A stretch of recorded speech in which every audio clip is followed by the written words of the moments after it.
এরপর আল্লাহ পাক বলছেন, ও বান্দা ওয়া আতাবুজ যাকাতা, এবার যাকাতের অর্থনীতি চালু করো। কার অর্থনীতি? জোরে কম। যাকাতের অর্থনীতি চালু করো। যাকাতের অর্থনীতি চালু যদি না হয়, সুদের অর্থনীতি কিন্তু বিদায় হবে না। একটা জিনিস চালু হলে আর একটা জিনিস কি হয়? বিদায় হয়। একই জায়গায় দুই জিনিস কিন্তু থাকতে পারে না। আল্লাহ নিজে বলেছেন 17 নম্বর সূরা, কত নম্বর? 17 নম্বর সূরা বনি ইসরাইলের ভিতরে আল্লাহ পাক বলেছেন, কুল জা আল হক, বলেন কুল জা আল হক ওয়া জাহাকাল বাতিল ইন্নাল বাতিলা কানা যাহুকা। আল্লাহু আকবার। আল্লাহ পাক বলছেন, নবীজি বলে দাও, বলে দাও, এ দুনিয়াবাসীকে বলে দাও, সত্য যখন প্রতিষ্ঠা হবে, মিথ্যা এমনিতেই রাস্তা মাপবে। সুদের অর্থনীতি ঠেলা লাগবে না, জেনা ব্যভিচারে ঠেলা লাগবে না, মদের বোতল ঠেলা লাগবে না, কোনো কিছুই ঠেলা লাগবে না। তোমরা খালি সত্যটাকে নিয়ে আসো। যা আল হক, যাহা মানে যখন আসবে, যাহা মানে যখন আসবে, মহাসত্য যখন কায়েম হবে। যেমন ধরুন, বিশ্বনবী ধীরে ধীরে গোটা সৌদি আরব ক্ষমতার মধ্যে নিলেন, ঠিক না বে ঠিক? মদিনার থেকে তার ক্ষমতা শুরু হলো, ধীরে ধীরে আপনার গোটা সৌদি আরব তার ক্ষমতার মধ্যে চলে আসলো।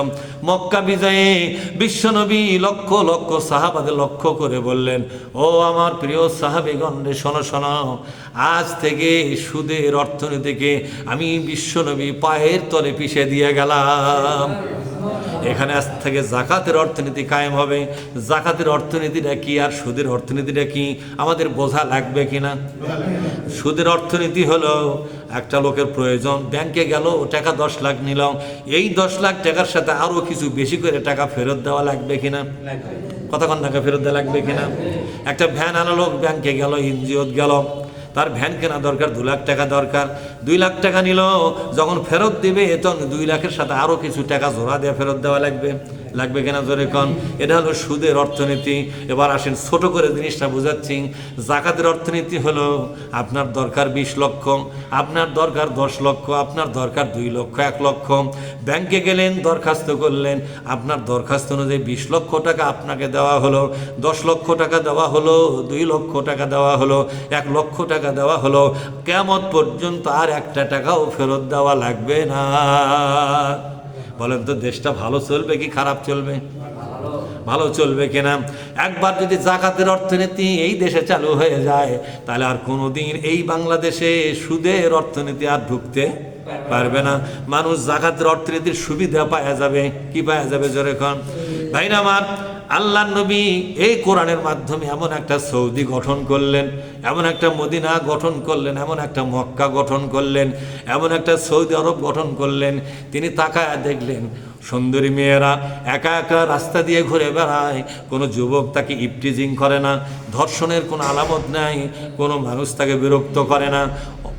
লক্ষ লক্ষ দিনার দিরহাম নিয়া, টাকা পয়সা নিয়া, মাল সামান নিয়া, মালওয়ালা লোকগুলো, টাকাওয়ালা লোকগুলো রাস্তাঘাটে রাতের অন্ধকারে ঘুরে বেড়ায়।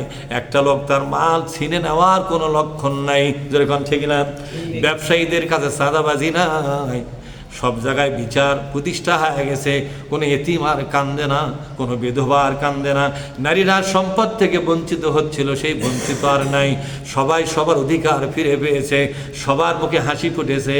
একটা জান্নাতি সমাজ তৈরি হয়ে গেল কোরআনের মাধ্যমে। তোমরা বলেন, আল্লাহ নবী সৌদি আরবের দিকে তাকায়া তার চোখে পানি এসে গেল। তিনি, তার চোখ থেকে দর দর করে পানি ভরে গেল। আর এমন একটা সোনার সৌদি গঠন করাটাই ছিল মুহাম্মদ রাসূলুল্লাহ সাল্লাল্লাহু আলাইহি ওয়াসাল্লামের উদ্দেশ্য। আল্লাহ পাক আমার হাতে একটা সোনার সৌদি আরব তৈরি করে দিলেন, সোনার মদিনা বানায় দিলেন, সোনার মক্কা বানায় দিলেন। তখন তিনি দেশের দিকে তাকায় বলেছিলেন, খয়রুল কুরুনি কারিনি, সর্বশ্রেষ্ঠ যুগ হলো আমার যুগ। আল্লাহ পাক আমি মুহাম্মদ সাল্লাল্লাহু আলাইহি ওয়াসাল্লামের হাত দিয়াই কোরআনের মাধ্যমে একটা সোনালী সমাজ তৈরি করে দিয়েছে। অথচ যেই সৌদি আরবে এতিমকে গলা ধাক্কা দিয়ে তাড়িয়ে দেওয়া হতো, মিসকিনকে গলা ধাক্কা দিয়ে তাড়িয়ে দেওয়া হতো, সৎ মাকে ছেলেরা বিবাহ করে জেনা ব্যভিচার করত, কন্যা সন্তানগুলোকে জীবন্ত অবস্থায় মাটির মধ্যে পুঁতে দেওয়া হতো, যেহেতু যৌতুক দিয়ে বিয়ে দেওয়া সম্ভব নয়, এজন্য মেয়েদের কোনো বিচার নাই। এইভাবে করে গোটা সমাজটা আইয়ামে জাহিলিয়াতের ভরে গিয়েছিল। নবী আমার বললেন আমার সৌদি আরব ছিল আইয়ামে জাহিলিয়াত। আবার বিশ্ব নবীর পরে আল্লাহ পাক নিজেই বলেছেন এটা হলো জাহিলিয়াতের সমাজ। আফা হুকমাল জাহিলিয়াতি ইয়াবগুন, তোমরা কি জাহিলি সমাজটাকে আবার কায়েম করবার চাও নাকি? না না, বরং জাহিলি সমাজটাকে বিদায় করে দিয়া আমার নবী যে সমাজ কায়েম করেছে এটাকেই ধরে রাখো, এটাকে বলবৎ করে রাখো। বলো তো সৌদির মতো অত বড় জাহিলিয়াতকে আমাদের দেশে এখনো তৈরি হচ্ছে নাকি? সৌদির মতো জাহিলিয়াতে পরিপূর্ণ কুসংস্কারে পরিপূর্ণ একটা জনপদ যদি ইসলামের আলোকে আলোকিত হইয়া সোনার সৌদি আরব তৈরি হতে পারে, তাহলে আমাদের বাংলাদেশটা কি অত বড় জাহিলিয়াত আছে নাকি? এখানে প্রত্যেক মসজিদে আজান হয়, আই কেনা জোরে খন, প্রত্যেক আজান হয়, একামত দিয়া নামাজ হয়, হজ হয়, এই দেশ থেকে হজ করতে যায়। এদেশের মানুষ ইসলামী জলসা শোনে, সুতরাং ইসলামের সুন্দর একটা পরিবেশ এখানে বলবৎ আছে। শুধুমাত্র ওই এমন একটা জায়গা জাহেলদের হাতে আছে, ওই এমন একটা জায়গা মানুষের আইনের পার্টি যারা করে সেই নেতাদের হাতে আছে। ওই জায়গাটা ওদের কাছ থেকে ছিনে নিয়া ইসলামী লোকদের কবজার মধ্যে আনতে হবে। আর যখন ইসলাম কায়েম হবে বলেন তো এই দেশে কি সুদ বাঁচবে?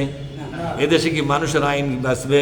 আদালত থেকে আস্তে আস্তে মানুষের আইনগুলো বিদায় হবে, আর ওই একই আদালতে আল্লাহর কোরআন দিয়ে আদালতের বিচার চলবে।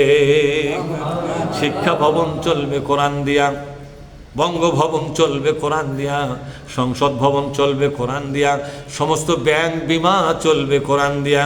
তখন এই দেশে আর সন্ত্রাস থাকবে না, দুর্নীতি থাকবে না, স্বজনপ্রীতি থাকবে না, থানার দালালি পর্যন্ত বন্ধ হবে কিনা জোরে কন?